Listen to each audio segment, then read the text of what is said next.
하나님 유업을 어떻게 받는다 말씀드렸습니까? 율법을 잘 지켜서 하나님의 유업을 받습니까? 아니면 하나님 약속을 믿어서 유업으로 받습니까?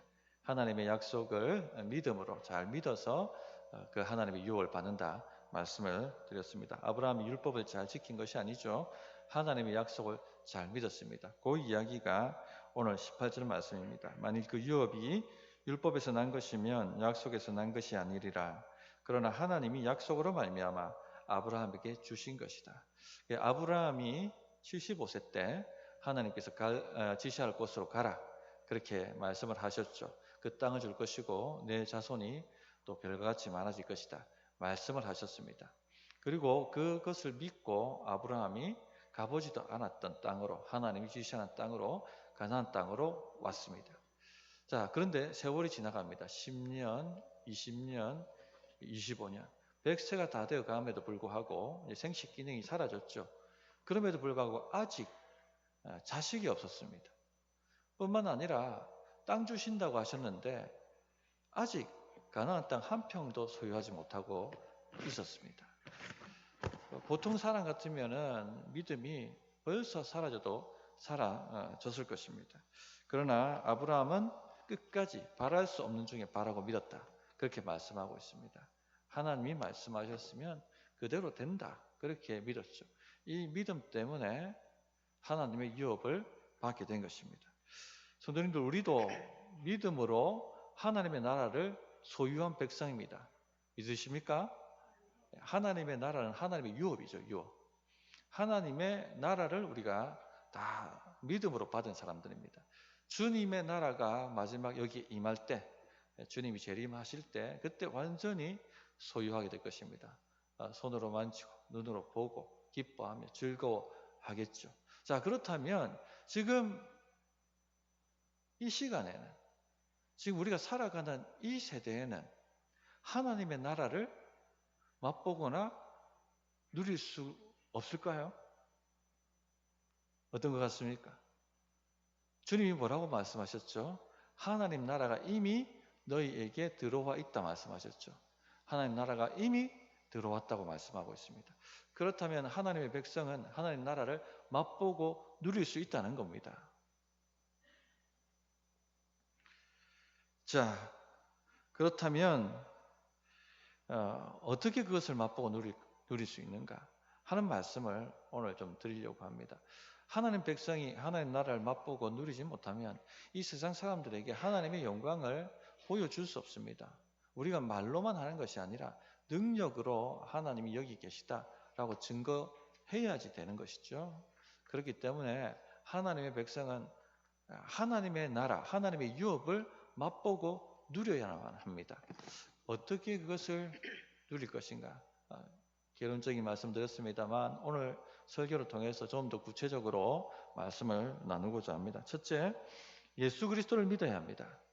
16절 말씀을 보시면 이 약속들, 하나님 유업에 대한 약속들입니다. 아브라함과 그 자손에게 말씀하신 것인데 여럿을 가리켜 그 자손들이라 하지 아니하시고 오직 한 사람을 가리켜 내 자손이라 하셨으니 곧 그리스도라. 하나님께서 아브라함에게 내 자손을 통하여 천하 만민이 복받을 것이다 말씀하셨습니다. 천하 만민이 내 자손을 통하여 하나님 나라 유업을 맛보게 될 것이다. 차지하게 될 것이다. 이 얘기인데 하나님 나라 유업을 그렇다면 맛보려고 한다면, 누리려고 한다면 오직 누구를 통해서만 된다는 얘기입니까? 예수 그리스도를 통해서만 된다는 것입니다. 잘 아시겠지만, 몇 번 설교해서 잘 아시겠지만 아담 이후에 태어나는 모든 사람에게 뭐가 있습니까? 죄가 있죠. 그렇기 때문에 하나님과 우리 사이에는 커다란 죄담이 놓여 있습니다. 이 죄담 때문에 하나님의 생명이 제대로 공급되지 않고 하나님의 복이 제대로 공급되지 않는 것입니다. 우리가 이 죄를 품고 열심히 기도한들 소용이 없습니다. 우리가 이 죄를 품고 열심히 주를 섬기든 소용이 없습니다. 우리가 이 죄를 품고 이 땅에서 땀을 흘리며 살아가고 실력을 갖추고 뭘 하더라도 아무런 소용이 없습니다. 왜냐하면 마귀한테 다 홀려서 종로로 타고 다 빼앗기고 도둑질 당하고 결국에는 생명까지 다 도둑질 당하고 마지막에 어떻게 됩니까? 지옥 형벌로 떨어지고 말 것입니다. 살아서도 하나님의 도우심을 받지 못하는 거고 죽어서도 영원히 하나님의 도움을 받지 못하는 그런 운명에 처해 있는 것이죠. 그래서 우리 능력으로 이 문제를 해결할 수 있습니까? 우리 선함으로 이 문제를 해결할 수 있습니까? 열심히 살기만 하면 됩니까? 열심히 선행을 하고 죄 안 짓고 살면 우리 흔히 말하는 대로 그렇게 되면 이 죄 문제가 해결됩니까? 아니죠. 이 약속들은 예수 그리스도를 통해서만 옵니다. 오직 예수님을 통해서만 이 죄 문제를 해결할 수 있습니다. 왜 그렇습니까? 예수님께서 우리 대신하여 율법의 저주를 받고 우리 죄를 속량해 주셨죠.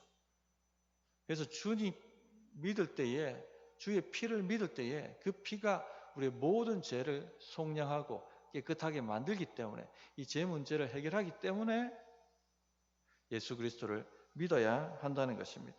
그래서 갈라디아서 3장 13절에 그리스도께서 우리를 위하여 저주를 받은 바 되사 율법의 저주에서 우리를 속량하셨으니 되어 있습니다. 신명기 28장에 가보면 율법의 저주가 기록되어 있습니다. 들어가도 저주를 받고 나가도 저주를 받고 떡반죽 그릇도 저주를 받고 자녀들은 객사하고 연병에 걸리고 꼬리가 되고 마귀한테 탈탈 털리고 이 저주를 누가 다 받아주셨어요? 예수님이 다 받아주셨다는 것입니다. 이 죄의 문제를 다 해결해 주셨습니다. 뿐만 아니라 갈라디아서 4장 5절에 보면 율법 아래에 있는 자들을 속량하시고 우리로 아들의 명분을 얻게 하려 하심이라 말씀하셨습니다. 죄 문제 해결해 주실 뿐만 아니라 아들의 명분을 주셨습니다. 그러므로 하나님과 우리 사이에 어떤 담도 없습니다. 하나님은 결코 우리를 적대시하지 아니하시고 우리를 위하시며 지금도 우리를 위하고 계신 것입니다. 그렇기 때문에 오직 예수 그리스도를 믿어야만 이 하나님의 유업을 누릴 수가 있습니다.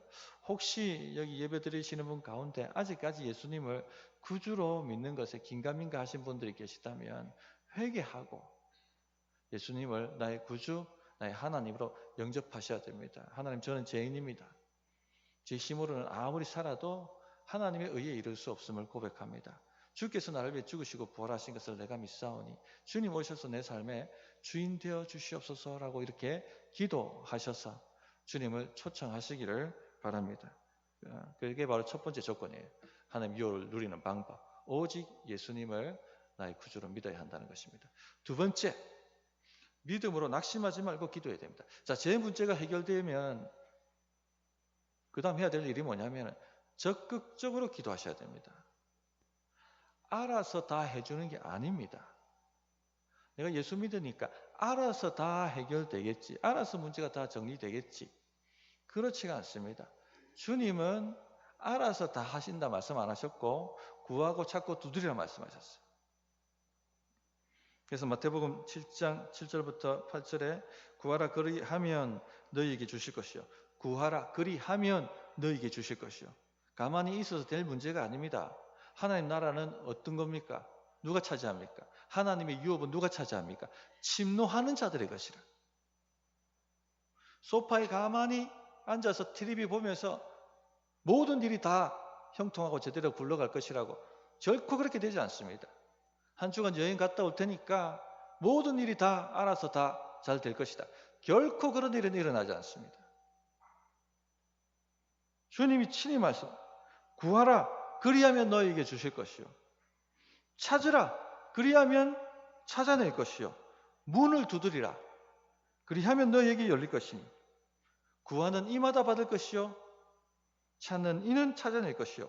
두드리는 이에게는 열릴 것이니 구하지도 않고 찾지도 않고 두드리지도 않는다면 아무 일도 일어나지 않습니다. 왜 지금까지 하나님의 유업을 못 누렸습니까? 왜 아무 일도 일어나지 않았습니까? 구하거나 찾거나 두드리지 않았기 때문입니다. 그러므로 성도님들 적극적으로 하나님께 기도하십시오. 우리가 믿습니다 이렇게 얘기하죠. 하나님은 말로 속으시는 분이 아닙니다. 믿습니다 하면 믿음의 증거를 갖고 와야 됩니다. 믿습니다 하면서 주일 예배를 너무 쉽게 빼먹고 빠지고 믿음이 아닙니다. 착각하고 있는 것입니다. 믿습니다 하면서 전혀 기도하지 않는다. 그 믿음은 진짜 믿음이 아닙니다. 착각하고 있는 것입니다. 내가 믿습니다라고 말할 수 있다면 반드시 적극적으로 기도하는 삶을 사셔야 됩니다. 그래야지 참으로 믿는 사람입니다. 믿음으로 기도할 때 유업을 받습니다. 믿음으로 기도한다는 것은요, 예수님의 이름으로 기도하는 것입니다. 그래서 요한복음 14장 13절에 보면 너희가 내 이름으로 무엇을 구하든지 내가 시행하리니 이는 아버지로 하여금 아들로 인하여 영광을 얻으시게 하려 함이라. 내 이름으로 무엇이든지 내게 구하면 내가 시행하리라. 얼마나 담대한 약속이십니까? 내 이름으로 구하라. 그러면 내가 시행할 것이다. 내가 움직일 것이다. 이렇게 약속을 해주셨습니다. 주의 이름으로 구한다는 것은요, 내 공로가 아니라 주의 피공로만 의지해서 기도한다는 것이죠. 주의 은혜에만 기대해서 내가 기도한다는 것입니다. 구체적으로 예를 들어드리겠습니다. 주님이 이거 오해할까봐 이미 바리새인과 세리의 기도라는 예화를 통해서 우리에게 설명을 해주셨어요. 누가복음 18장 12절에 보면 바리새인이 이렇게 기도합니다. 바리새인은 서서 따로 기도하여 이르되 하나님이여 나는 다른 사람들 그 토색, 불의, 간음을 하는 자들과 같이 아니하고 이 세리와도 같이 아니함을 감사하나이다. 나는 일에 2번씩 금식하고 또 소득의 11조를 드린다이다. 자, 누구의 이름으로 기도합니까? 자기 이름으로 기도하는 것이죠. 나는 토색, 불의, 간음 이런 거 하는 사람이 아닙니다. 난 그런 거 안 했습니다. 이걸 자기 공로로 삼아서, 자기 의를 삼아서 기도하고 있는 것이죠. 저는 저 세리처럼 저렇게 살지 않았습니다. 세리와 같지 않음을 공로로 삼고 자기 의로 삼아서 기도하고 있는 것이죠. 나는 일주일에 2번 금식하는 사람입니다. 저는 11조를 아주 꼬박 잘하는 사람입니다. 자기 금식과 11조를 공로 삼아 자기 의 삼아서 기도하는 것이죠. 예수님 믿는 게 아닙니다. 뭘 믿고 있는 겁니까? 자기 행위를 믿고 있는 것이죠. 자기 공로를 믿고 있는 것입니다. 이런 기도가 바로 불신의 기도고 응답받지 못하는 기도입니다. 왜 우리 기도가 응답받지 못합니까? 믿음의 기도가 아니라 자기 이름으로 드리는 기도이기 때문에 응답을 받지 못하는 것입니다. 자, 그렇다면 주님의 이름으로 드리는 기도는 뭘까요? 세리의 기도를 보면 답이 나와요. 누가복음 18장 13절에 세리는 멀리 서서 감히 눈을 들어 하늘을 쳐다보지도 못하고 다만 가슴을 치며 이르되 하나님이여 불쌍히 여기소서 나는 죄인으로소이다. 이 기도는 누구의 이름으로 드리는 기도입니까? 예수님 이름으로 기도 드리는 거예요. 자기가 죄인됨을 알고 주님 불쌍히 여겨주십시오. 오직 주의 자비와 긍휼, 그 은혜에 기대어서 기도하고 있는 것이죠. 이것이 바로 예수님 이름으로 기도하는 것입니다. 이럴 때 하나님이 응답하십니다. 그러니까 기도 말미에 예수님의 이름으로 이거 그냥 기계적으로 집어넣는다고 예수님 이름으로 기도하는 게 아닙니다. 의미를 알고 예수님의 은혜에 기대해서 기도하는 것. 그것이 바로 믿음의 기도입니다. 그럴 때 유업을 누리게 되고 받을 수 있다는 것입니다. 믿음의 기도는 또한 낙심하지 않고 하는 기도입니다. 성도님들, 우리가 기도하면 반드시 좋은 일이 옵니다. 그러나 또 반드시 또 다른 일이 생깁니다. 뭐가 생깁니까? 마귀의 극렬한 저항이 옵니다. 이상하게 기도하기 시작하면 마귀의 극렬한 저항을 만나게 될 것입니다. 조영기 목사님이 천막교회 하실 때 이야기예요. 미군 그 중고 텐트를 어디서 구입해가지고 교회라고 그걸 세워두시고 바닥은 가만히 깔고 사각의 짝을 강대상 삼아서 교회를 개척하셨죠. 가장 못 사는 동네에 개척을 하셨습니다. 근데 그 가장 못 사는 동네에서도 해필이면 첫 전도를 하러 나가셨는데 가장 못 사는 집에, 가장 불행한 집에 전도를 하러 가셨답니다. 그 집에는 남편은 알코올 중독자라서 가장의 역할을 못하고 있고 자식들이 9이나 되는데 다 구두 닦기 하고 남의 돈 훔치고 그렇게 연명하는 집이었습니다. 거기 가서 우리는 다 죄인들이라 이대로 살면 지옥 형벌을 면할 수 없으니 예수님 믿고 천당 가십시다. 그렇게 조 목사님이 전도를 하셨답니다. 그랬더니 뭐 천당이 그래 좋으면 그 하나님께서 이 땅에서 좀 쌀도 주고 의복도 주고 내 자식 공부도 좀 시켜주면 안 되나? 그렇게 따져 묻더랍니다. 지옥? 죽으면 지옥 간다고? 지금 살아있는 게 지옥이다. 그렇게 이야기를 하더랍니다. 이 말이 씨가 안 들어가는 거죠. 가만히 돌아와서 생각해 보니까 그 말이 맞는 것 같더랍니다. 이런 사람한테 그거 어떻게 전도해야 되나? 생각을 해보니까 우리 주님은 천당을 나눠주시면서 전도하셨다라는 겁니다.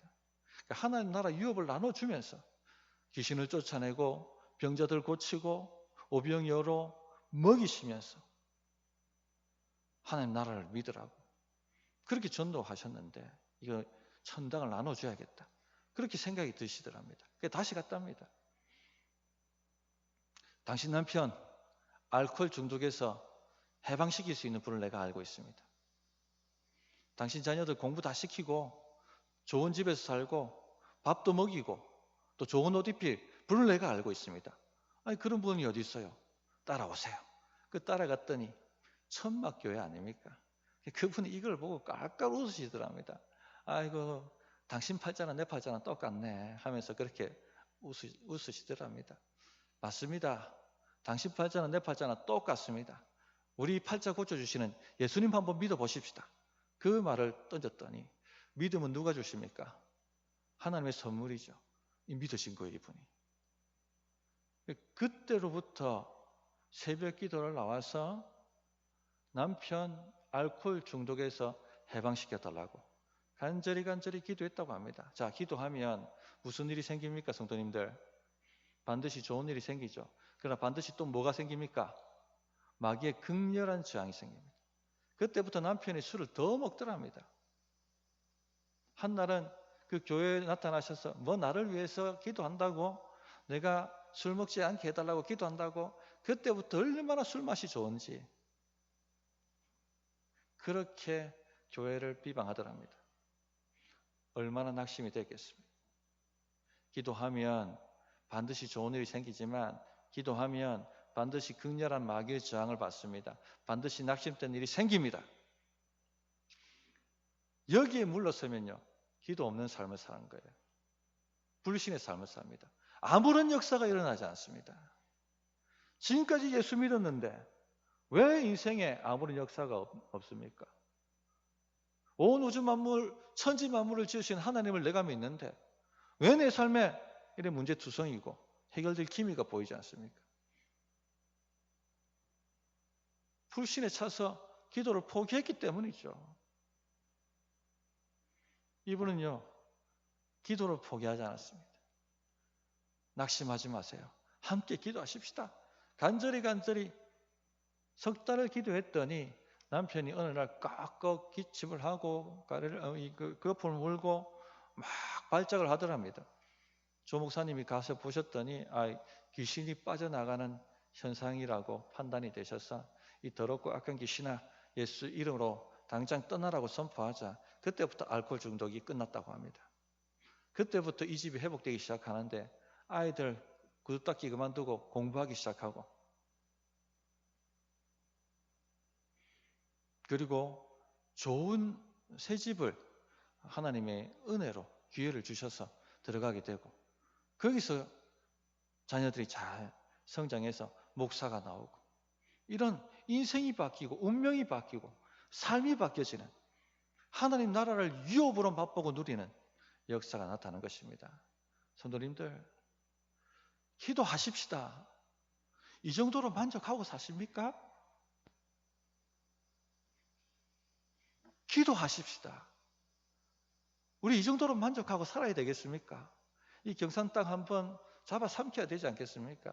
이 땅을 하나님이 둘러보라 하시고 이 산지를 내게 주겠다고 말씀하시는데 우리가 여기 앉아 있어도 되겠습니까? 우리 뜨겁게 기도하고 부르짖어야 되지 않겠습니까? 우리 삶도 이 정도로 살아서 되겠습니까? 하나님 한번 저를 사용해 주십시오. 하나님 제 인생 한번 펼치게 해 주십시오. 그렇게 부르짖어야 되지 않겠습니까? 자녀들 문제 때문에 고통하고 힘들어하시는 분들 많은 줄 믿습니다. 그 슈산보이 하던 사람들, 아이들 공부하게 만들고 목사가 되고 사회 지도자가 나오고 어떻게 해서 그 일이 일어납니까? 기도입니다. 마귀한테 붙들려 사단한테 붙들려서 종로로 타는 사람들 해방시키는 것, 그게 하나님 나라 유업입니다. 그러므로 부르짖으십시오. 적극적으로 기도하십시오. 하나님의 나라는요, 침노하는 자들의 것입니다. 소파에 가만히 앉아 TV 보고 있는다고 해결되는 문제가 아닙니다. 염려하고 걱정하고 한다고 될 일이 아니에요. 적극적으로 기도하셔야 됩니다. 적극적으로. 그러할 때만 하나님의 나라를 유업으로 누릴 수가 있습니다. 세 번째, 입술을 통하여 믿음의 말을 항상 자주 선포하셔야 됩니다. 마음에 의심이 들어옵니다. 반드시 들어옵니다. 믿음 좋은 사람도 들어오고요. 역사를 일으키는 사람의 마음에도 의심은 들어옵니다. 엘리야의 마음에도 의심이 들어왔습니다. 그러므로 의심이 들어온다는 것은 일반적인 것입니다. 중요한 것은요, 이 의심을 어떻게 다루는가, 어떻게 처리하는가 하는 것이 중요합니다. 어떻게 다뤄야 됩니까? 입술의 고백으로 다루는 거예요. 입술의 고백으로. 마가복음 11장 23절을 보면 이런 말씀이 있습니다. 내가 진실로 너희에게 이르노니 누구든지 이 산더러 들려 바다에 던지우라 하며 그 말하는 것이 이룰 줄 믿고 마음이 의심치 아니하면 그대로 되리라 말씀하셨어요. 그 말하는 것이 이룰 줄 믿고, 말하는 것과 믿음이 연결되어 있다는 것입니다.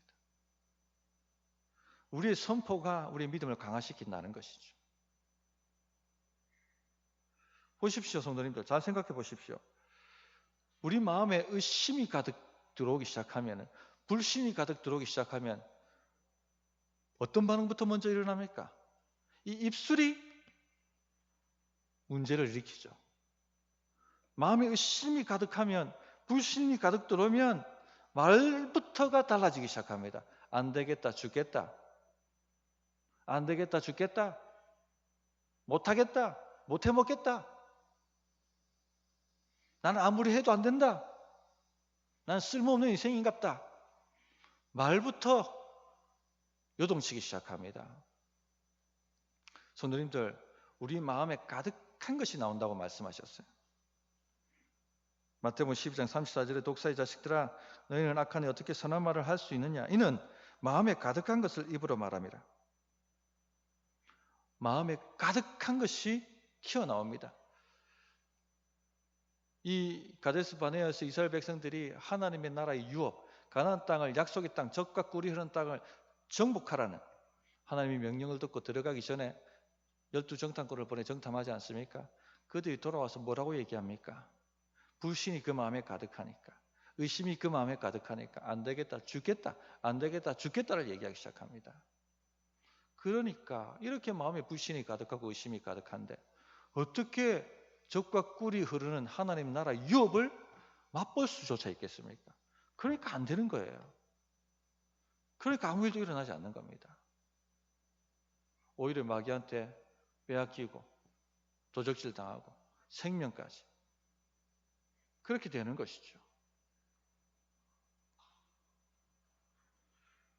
또 의심이 생기면요, 우리 입술에 원망과 불평의 말이 나오기 시작합니다.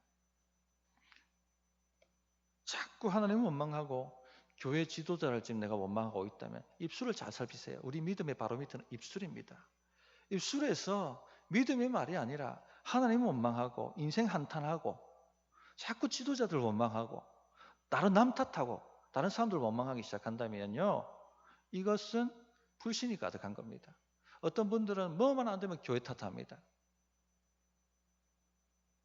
불신입니다. 불신. 그러니 안 되는 거예요. 어떻게 하나님 나라 유업을 맛볼 수조차 있겠습니까? 그렇게 불신이 가득한데. 이스라엘 백성들이 광야에서 살았던 행동 방식을 잘 보십시오. 뭐만 안 되면 다 하나님 탓이에요.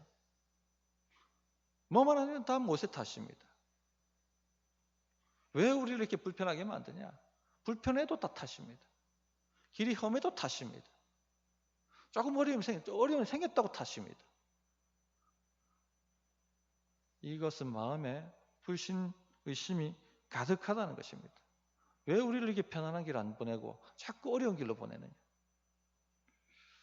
성도님들, 이런 일은요 발생할 수밖에 없어요. 이런 일이 일어날 수밖에 없습니다. 중요한 것은 어떻게 다루느냐가 중요한 겁니다. 자기 입술을 잘 보시고 내 입에서 무슨 말이 나오는지 잘 살펴보시고 그게 나왔다 하면 다루십시오. 그 의심과 불신을 다루셔야 됩니다. 그렇지 않으면 유리방황했던 광야의 1세대처럼 그렇게 살다가 끝맺고 말게 되는 것입니다. 어떻게 다뤄야 됩니까? 입술이 움직였기 때문에 입술을 움직여야 됩니다. 우리 입술이 믿음의 말을 선포하면 그것이 마음에 자꾸 들어갑니다. 믿음은 들음에서 나기 때문에 우리가 믿음의 말을 자꾸 선포하면, 우리에게 자꾸 선포하면, 감사의 말을 자꾸 선포하면 그것이 우리 마음에 들어갑니다. 우리 말에는 권세가 있다고 하지 않습니까?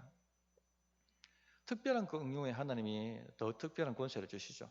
산을 옮길 만한 권세를 주십니다. 그래서 그렇게 명하면 그대로 되는 역사가 나타나죠. 모세가 지팡이를 들고 홍해를 향하여 갈라지라 명하자 홍해가 갈라졌습니다. 여호수아가 태양아 기드온에 머물고 달아 아얄론 골짜기에 머물라라고 하자 해가 속히 떨어지지 않았습니다. 특별히 하나님 이런 권세를 주실 때가 있습니다. 그렇지 않다 할지라도 우리 말에는요 권세가 있습니다. 그러므로 이 권세를 잘 사용을 하십시오. 매일 믿음의 말을 하십시오. 그러할 때 우리 마음에 믿음이 강화되어지고 믿음이 생깁니다. 우리가 믿음의 말을 선포하면 우리 영은 깨어나지만 낙심의 말을 선포하기 시작하면요 우리 영은 죽습니다. 그래서 시편 42편 11절에 보면 내 영혼아 내가 어찌하여 낭망하며 어찌하여 내 속에서 불안하여 하는고 너는 하나님을 바라라. 난 내 얼굴을 도우시는 내 하나님을 오히려 찬송하리로다. 지금 선포하고 있는 거죠. 자기 마음에 믿음의 말을 선포하고 있는 것입니다. 우리도 이렇게 해야 됩니다. 이번 한 주간 어떻게 사셨어요? 걱정, 근심에 쌓여 사시지 않았습니까? 염려하는 일 때문에 늘 머리를 아파하며 어떻게 할까 염려하고 계시지 않으셨습니까? 두려운 일이 있어서 두려워하고 계시지 않았습니까? 믿음이 약해졌다는 증거입니다. 다루셔야 됩니다. 어떻게 해요?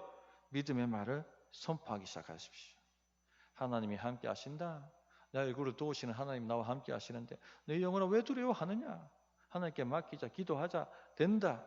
하나님 반드시 도와주신다. 아들을 주시니까 다른 모든 걸 은혜로 주시지 않겠느냐? 누가 우리를 대적하겠느냐? 하나님 우리를 위하시는데. 이렇게 믿음의 말을 선포하십시오.